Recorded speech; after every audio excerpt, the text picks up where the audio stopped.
সম্মানিত দর্শক মণ্ডলী, আসসালামু আলাইকুম। কেমন আছেন সবাই? আজকে আপনাদের এই ডিজাইনগুলো করে দেখাবো। স্পোর্টস লোগোর ক্ষেত্রে সব ডিজাইনগুলো ব্যবহার করা হয়ে থাকে। তো চলুন আমরা দেখে ফেলি যে কী করে এই ডিজাইনগুলো তৈরি করতে হয়।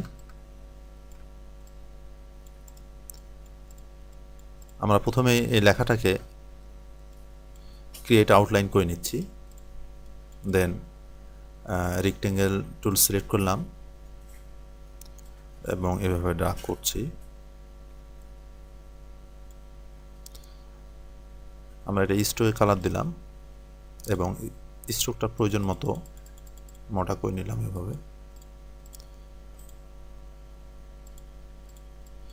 এবং দুটো সিলেক্ট করে আমরা হরিজন্টাল অ্যালাইন সেন্টার এবং ভার্টিক্যাল অ্যালাইন সেন্টার করে নিলাম। এদিকে খুব চিকন মনে হচ্ছে, একটু মোটা করে দিচ্ছি।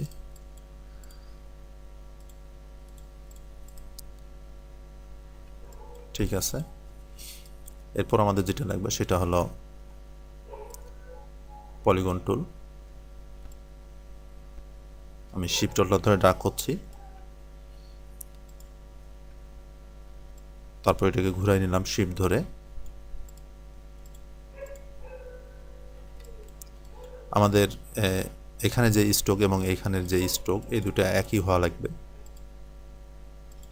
একই ধরনের মোটা হওয়া লাগবে। এরপর এটাকে আমি সিলেক্ট করে কন্ট্রোল সি এবং কন্ট্রোল এফ করলাম, তাতে হলো কি এর উপরেই একটা পেস্ট হলো। আমি শিফট অলটা ধরে এখন এটাকে ছোট করে ফেলছি।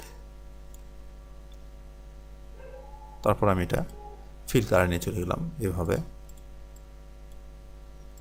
এমন হলেই হবে। আমরা সরি, আর বড় করছি না, বড় করাই লাগবে, এটা খুব বড় হয়ে গেছে। আমরা মোটামুটি একটা মাপ করে নিতে পারি যে আমরা কতটুক এর থেকে বের করে রাখতে চাই।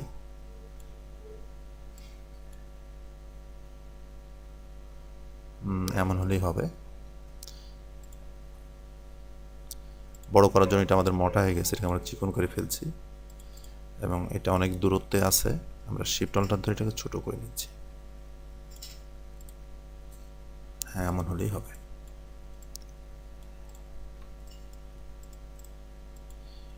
এরপরে আমরা এটা একটা কপি রেখে দিচ্ছি, কপি করে, কারণ এটা আমরা আবার এই মানে দুইটা যেহেতু এখানে আছে সেজন্য দুইটা কপি করে রাখলাম।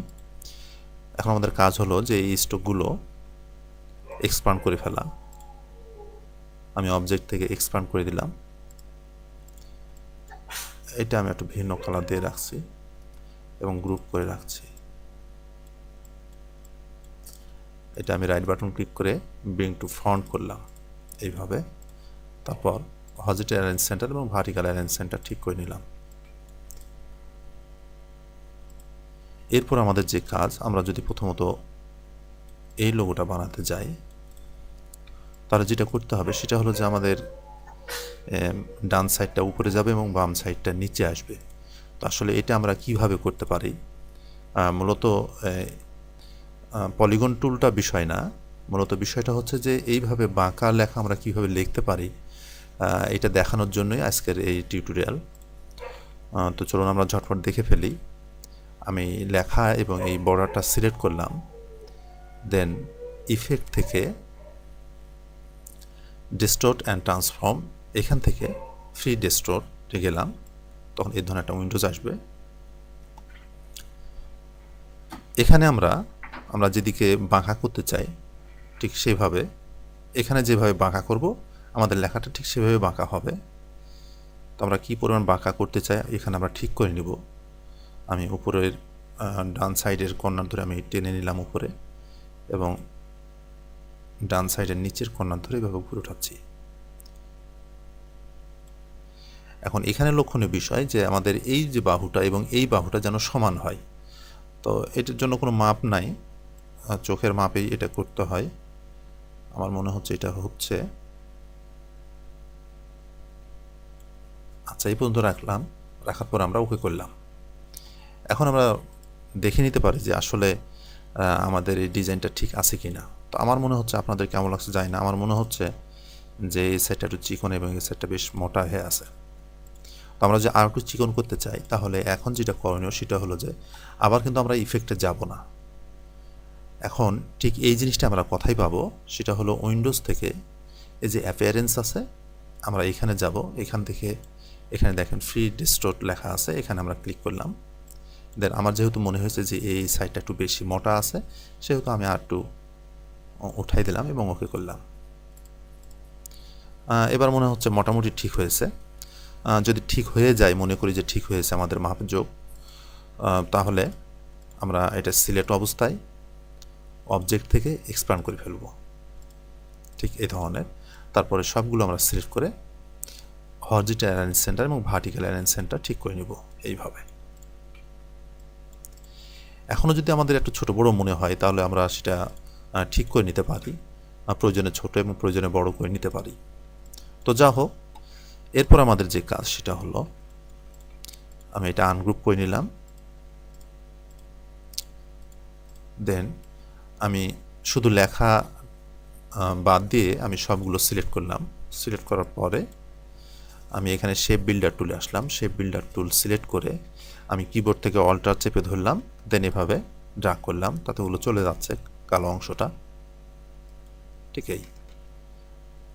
এই অবস্থায় আমরা এখানে ইউনাইট করে দিতে পারি এইভাবে। দেন আমরা আলাদা কালারও দিতে পারি এইভাবে। তো এই ছিল আমাদের এই ডিজাইনটা। কালার অ্যাপ্লাই আমরা পরে করব। আমরা এটা কন্ট্রোল জি করে নিলাম, দেন শিফট অল্টা ধরে ছোট করে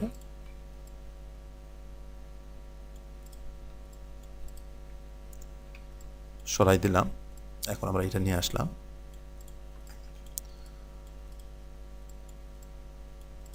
সরি, আমি তো লেখাটা কপি রাখতে ভুলে গেছিলাম। তো যা হোক, আমরা এখানে লিখে ফেলি স্পোর্টস টিম। আমরা এটা টাইপ টুল থেকে আপার কেস করে নিচ্ছি। তারপর ক্রিয়েট আউটলাইন করে নিলাম। সরি, আমরা আপাতত ক্রিয়েট আউটলাইন করছি না। এখন আমরা যা করব সেটা হলো একটা রেক্টেঙ্গেল টুল নেব। রেক্টেঙ্গেল টুল নেওয়ার পরে আমরা যেভাবে দেখতে চাই ঠিক সেইভাবে আমি এটা স্ট্রোক করে নিচ্ছি। স্ট্রোকটা আমি এর মতো মোটা করছি। এটা ভিন্ন কালার দিই, তাহলে দেখতে সুবিধা হবে।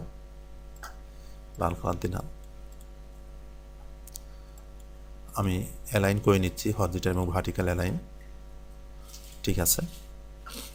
এখন আমাদের যা করণীয় সেটা হলো আমরা এটা সিলেক্ট করলাম। সিলেক্ট করে অবজেক্ট থেকে পাথ, অফসেট পাথ দিয়ে আমরা এখানে মাইনাস করব। এটা চোখের মাপে নিলেই হলো আর কি। আমি ওকে করলাম। দেন এখানে স্ট্রোক কালার আছে, সেটা আমরা ফিলে নিয়ে আসলাম এইভাবে। তারপর আমাদের যে কাজটা হবে সেটা হলো আমরা এই রেক্ট্যাঙ্গেলকে সিলেক্ট করলাম। Then add anchor point tool plus pen, যেটা এটা নিয়ে এসে আমি ঠিক এইভাবে একদম এই রেক্ট্যাঙ্গেলের মাঝখানে এখানে একটা পয়েন্ট তৈরি করলাম, অ্যাঙ্কর পয়েন্ট, এবং ঠিক এখানে একটা তৈরি করলাম, এবং এই বরাবর এখানে একটা তৈরি করব, এবং এখানে একটা। এরপরে আমি ডাইরেক্ট সিলেকশন টুল দিয়ে এটা সিলেক্ট করলাম এবং এই অ্যাঙ্কর পয়েন্ট শিফট চেপে আমি সিলেক্ট করলাম। দেন শিফট চাপা অবস্থায় আমি ডাউন অ্যারোতে দুইবার ক্লিক করলাম। বা আসলে আমরা কতটুকু চিকন মাঝখানে দেখতে চাই এবং সাইডে কত মোটা দেখতে চাই, এটার উপর নির্ভর করে আমরা আরও কম করতে পারি বা বেশি করতে পারি। তো আমি দুইবার এখানে ক্লিক করলাম, আমি এটা সিলেক্ট করলাম এবং শিফট চাপে এটা সিলেক্ট করলাম। দেন আমরা আপ অ্যারোতে শিফট ধরে 2 ক্লিক করছি। আসলে এই শেপটা যেমন দেখাচ্ছে আমাদের লেখাটা ঠিক তেমনই দেখাবে। কাজে এটা আমাদের ইচ্ছাধীন বিষয় যে আমরা শেপটা কেমন করব। তা যা হোক, আর2 আমি ছোটো করে নিতে পারি। আমি আর2 ছোটো করে নিচ্ছি। সরি, আমি এটা শিফট ধরে আরও একবার দিলাম এদিকে নিচে, এবং এটা শিফট দিয়ে সিলেক্ট করে শিফট ধরে, ঠিক আছে, এমনও হতে পারে। এখন আমাদের যে কাজ সেটা হলো এই লেখাটা এবং এই রেক্ট্যাঙ্গেলটা আমরা সিলেক্ট করব, এবং সিলেক্ট যখন করব তখন আমাদের লক্ষণীয় বিষয়টা হচ্ছে যে রেক্ট্যাঙ্গেলটা যেন লেখার উপরে থাকে। আমি যে এখন এখানে নিয়ে আসি তো দেখছি লেখাটার উপরেই হচ্ছে, তার মানে এখানে ব্রিং টু ফ্রন্ট করে নিতে হবে আমাদের এই শেপটাকে। করার পরে এটা সিলেক্ট করলাম এবং শিফট চেপে এটা সিলেক্ট করলাম। দেন আমরা অবজেক্টে যাব, অবজেক্ট থেকে এনভেলপ ডিস্টর্ট, এখান থেকে আমরা মেক উইথ টপ অবজেক্ট এখানে ক্লিক করব। তাতে এমন হয়ে যাবে, আমরা দেখতে পাচ্ছি না কারণ নিচের ব্যাকগ্রাউন্ডটা কালো এবং লেখাটাও কালো হয়ে আছে। আমি নিচের ব্যাকগ্রাউন্ডটা লাল করে দিচ্ছি, তাহলে আমরা দেখতে পাবো। আচ্ছা, এটাকে আমি তাহলে কালো করে দিই, সরি, ঠিক এই জিনিস। এখন যেটা বিষয় সেটা হলো, আপনি যদি মনে করেন বা আমরা যদি মনে করি যে এই যে এখানে যে আমি কি এটা আউটলাইন করিনি, আমি এখান থেকেও যদি ফন্টটা চেঞ্জ করতে চাই তাহলে আমরা এখান থেকে ফন্টটা চেঞ্জ করতে পারবো। ফন্ট চেঞ্জ করতে হলে আপনাকে প্রথমে তো ডবল ক্লিক করেন, ডবল ক্লিক করলে এমন হবে। তারপর এই যে ফন্টের অপশন দেখা যাচ্ছে, আপনি এখানে আবার ডবল ক্লিক করেন। এখন দেখেন এখানে আপনি ইচ্ছা করলে ফন্ট, যে কোনো ফন্ট আপনি দিতে পারেন, ঠিক এইভাবে। সরি, অন্য ফন্ট হয়ে গেছে। তো আমাদের সব কিছু যখন ঠিকঠাক হয়ে যাবে তখন আমরা এই স্ট্রোক এবং এই স্ট্রোক এই দুইটা আমরা অবজেক্ট থেকে এক্সপান্ড করে ফেলবো এইভাবে। দেন ঠিক আগের মতোই, আগে যেভাবে আমি কাজটা করলাম ঠিক ওইভাবেই আমি দুই বর্ডার লেখাটা ছেড়ে আমি এই তিনটা আমি সিলেক্ট করলাম। দেন সে বিল্ডার টুল সিলেক্ট করে অলটা চেপে ধরে আমি এগুলো ডিলিট করে দিচ্ছি এমন। তারপর আমি এটা অ্যাড করে দিতে পারি, ইউনাইট করে দিলাম সবগুলো, ইটস ওকে।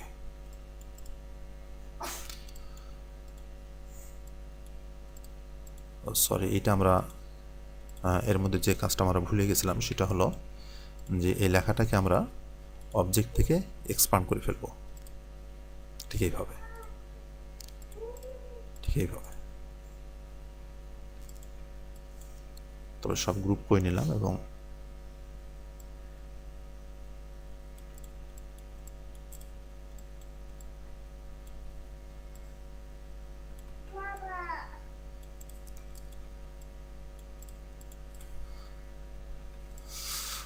তো এখন কালার অ্যাপ্লাইয়ের পালা। আমরা সবগুলো সিলেক্ট করলাম, দেন আইড্রপার দিয়ে আমি এই কালারটা দিলাম, আর এই দুটা সিলেক্ট করে এই কালারটা দিলাম। আমি এগুলো ডিলিট করে দিলাম।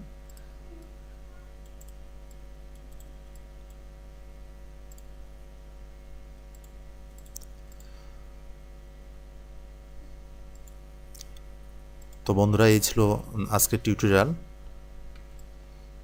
আশা করি আপনারা ভালোভাবে বুঝতে পেরেছেন এবং আমার এই টিউটোরিয়াল দেখে আপনারা ঠিক এমনই একটা ডিজাইন তৈরি করতে পারবেন এমনই আশা করি। এরপরও যদি আপনারা বুঝতে না পারেন তাহলে অবশ্যই আমাকে জানাবেন, আমি সমাধান দেওয়ার চেষ্টা করব ইনশাল্লাহ। আসসালামু আলাইকুম।